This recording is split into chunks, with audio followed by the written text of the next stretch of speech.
Shalom. Call halal Yahweh Bashem Abishai Bashem Akakwadash. Double honors be unto the elders and the apostles of GMS. Salutations to all my fellow laborers. The confusion of faith brothers joined into our ranks.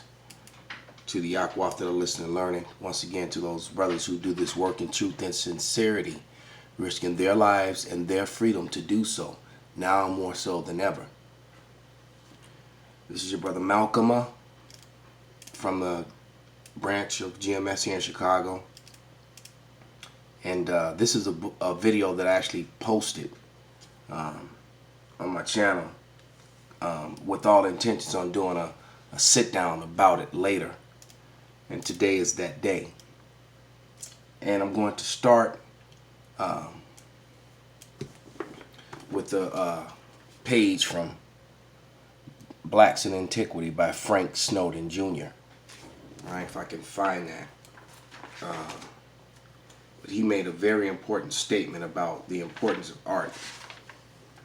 And here it is. It's in on page 22. And it reads, I'll read it through the camera. All right. But it reads, art in some respects, more valuable than literature as a source of information for an anthropological data because it tells much that the text does not about the amount of pragmatism or total absence and the extent of plethysmography and lip eversion, facial proportions, and form of hair. All right. So basically, what he said with a bunch of fancy words is that art tells you the story that the written word will lie about, and the so-called white man, the red Hebrew Edomite, has lied his way into power and covered up history, facts. All right, and now to revealing of his lies, they call it hate. Telling the truth now is hate here in America. It just simply is. And what's going on is that the truth is coming out into the world for the first time, and they just don't like it. They being the red Hebrew Edomites.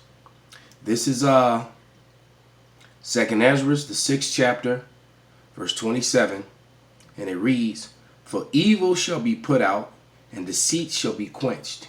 And as for faith, it shall flourish." That's why you see so many people claiming their Israelite heritage.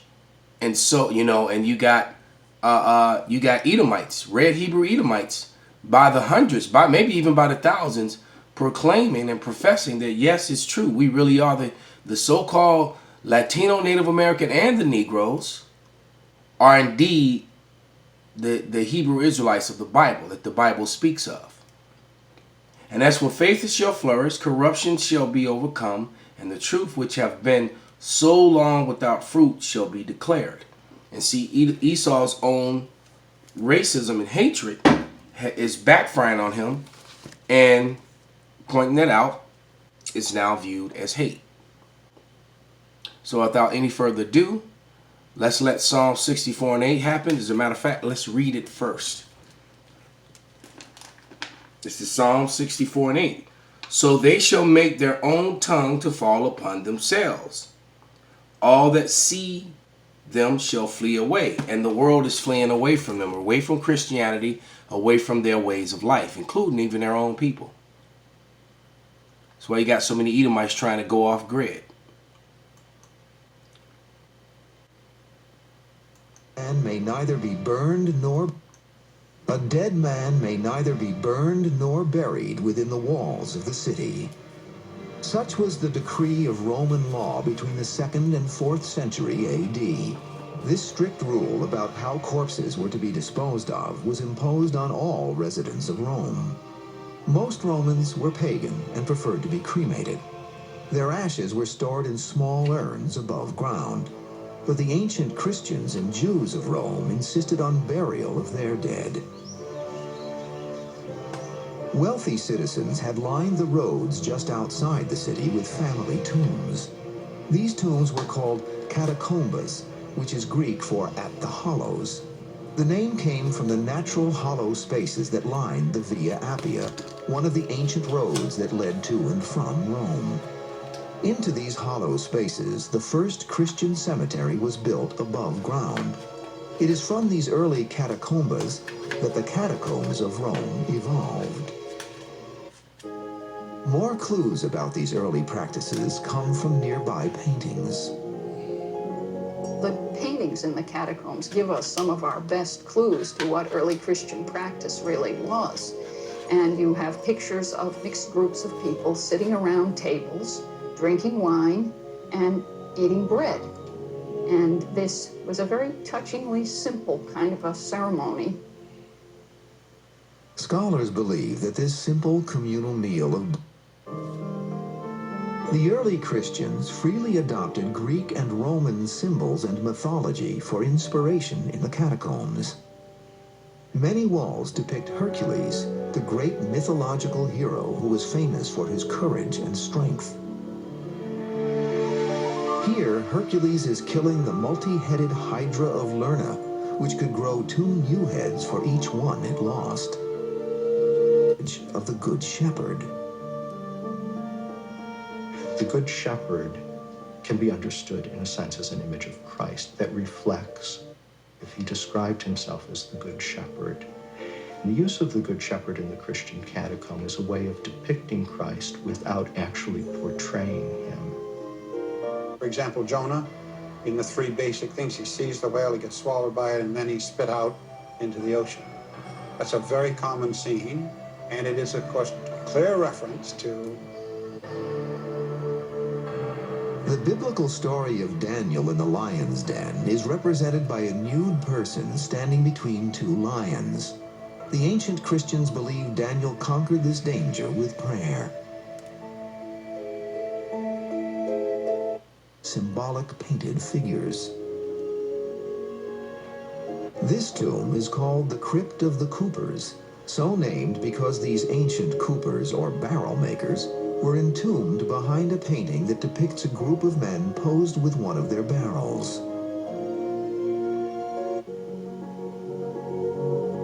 The principal Jewish catacombs are Via Torlonia to the north and Via Rondinini, which lies under the road called Via Appia Antica, site of the original catacombas burial places. Walls also depict the image of sailors buried here. Perhaps these hearty souls manned the vessel. Moses figures very highly in the Jewish non-Christian catacombs. The scenes are gods and gods. The Middle Ages saw the catacombs visited by the thoughtful and the destructive. But their true value as a time cap. But who were these people? The images on the walls of Via Latina tell their story. These fragments from an ancient culture... We're going to freeze it there. What you're seeing is people with Negroid features, dark skin, and woolly hair. This is page 86 of Negroes and of Sex and Race. And here's the book, Sex and Race. All right. By J.A. Rogers. And this book is a wealth of information. And what I love about these old books is, once again, at the bottom, it gives you the books and the places, the authors, and the things where they came from. So a lot of the information from this book came from Prehistoric Man, Volume 1, page 369 to 370, London, 1876. And then here's the other one. Okay? Amazing Facts About the Negro, 18th edition, New York, revised 1940. So that means that they kept revising and lying about it. But Negroes in ancient Rome and Carthage. And when you were looking in that catacomb, what they were calling Christians and Jews were Negroes. Point blank, period. It's right on the screen in front of you, man. All right?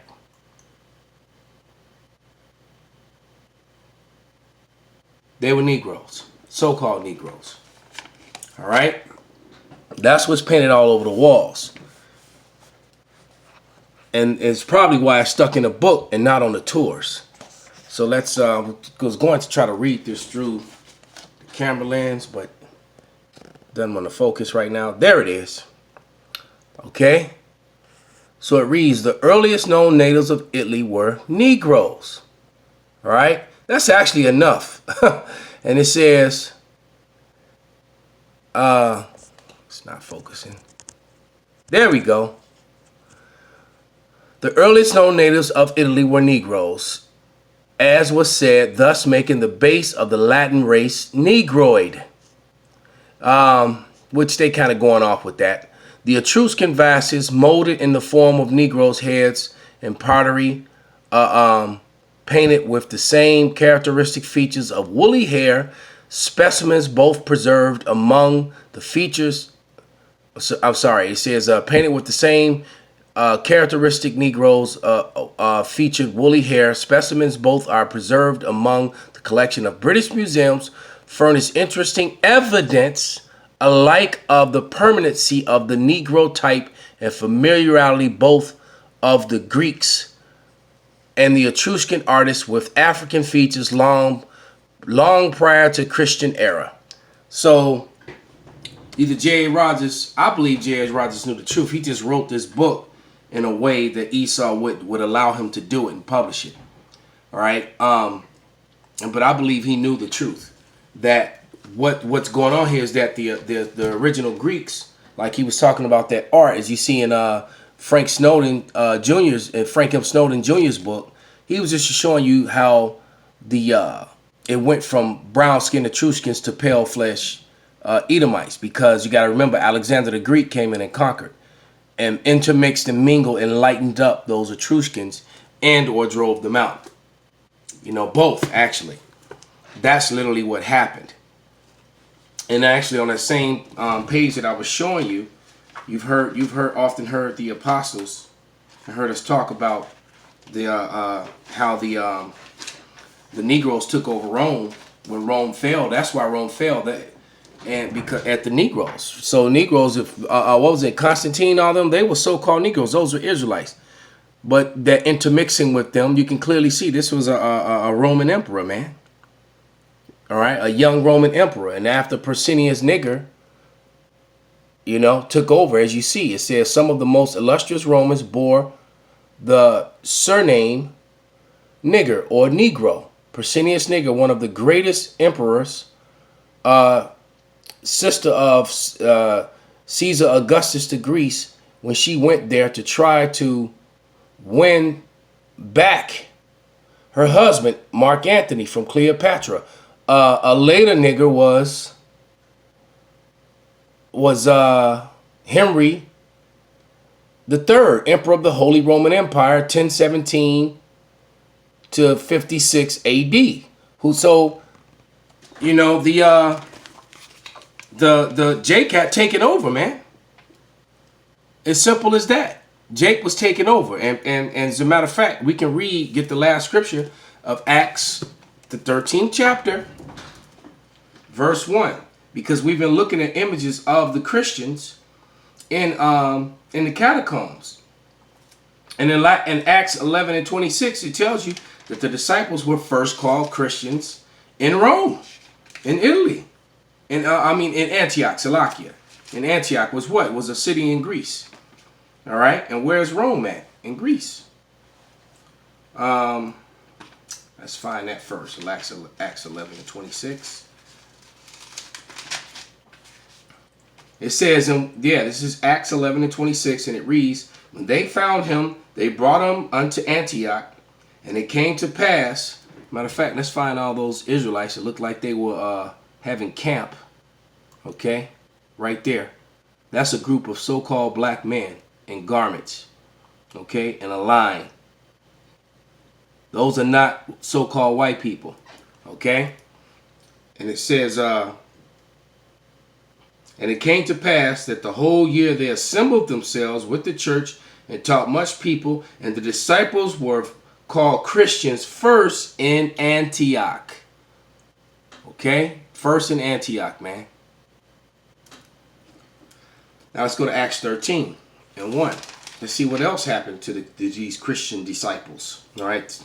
It says, now there were in the church that was in Antioch certain prophets and teachers, as Barnabas and Simeon, and they were called Niger, and Lucius of Cyrene, and Manaen, which had been brought up with Herod the Tetrarch and Saul. All right, so that word that in Latin they say Niger, but it's actually and pronounced nigger. All right, and when you go to the Strong's and click on it, even says it says nigger. When you click on that word, as a matter of fact, I can do you one better. I got the dictionary with that definition in it and its phonetic spelling right here. We'll finish with this. And I use this dictionary a lot. This dictionary is not just a dictionary, this is a weapon. All right? This is the word nigger.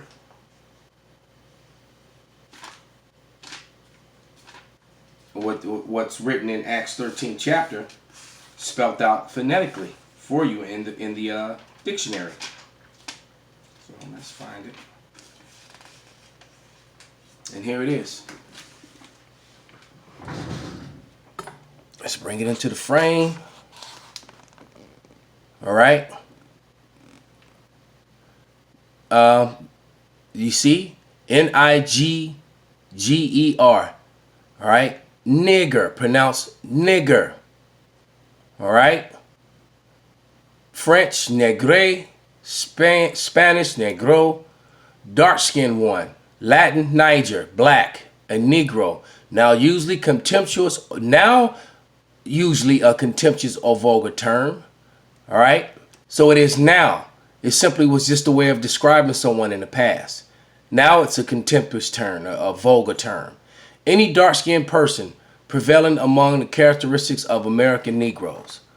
All right. And then they specifically pointed out American Negroes. Why? Because they know that those were the niggers, the same ones on this picture here. The ancient Christians. As a matter of fact, if you look at this one, how it's been kind of distorted right there, where the arrow is on, you can clearly see this big fro, this face right here, and those so-called Negroid features were very clear on this one. All right, because there was some damage done to this, and more than likely purposely, but you still can't hide the fact that this is a 1, 2, 3, 4, 5, 6, 7. I don't know what they did right here. 8, 9, at least 9 Negro men with afros with woolly hair. Matter of fact, we might get that definition real fast too. Let's quick, fast, in a hurry. Let's find wool. Let's throw a little bit more salt in the wounds of these red Hebrew Edomites and these Cunalites that support them. Okay. Here's the definition of wool. All right. And it gives you all the different definitions, but then you get down to one that stands out that's been removed, is highlighted. The kinky hair of Negroes. So when the Bible speaks about woolly hair and niggers, it was talking about the so-called black man. Call halal Yahweh B'Shem Habashai B'Hashem Rakak Wadash Wa Abba Babal.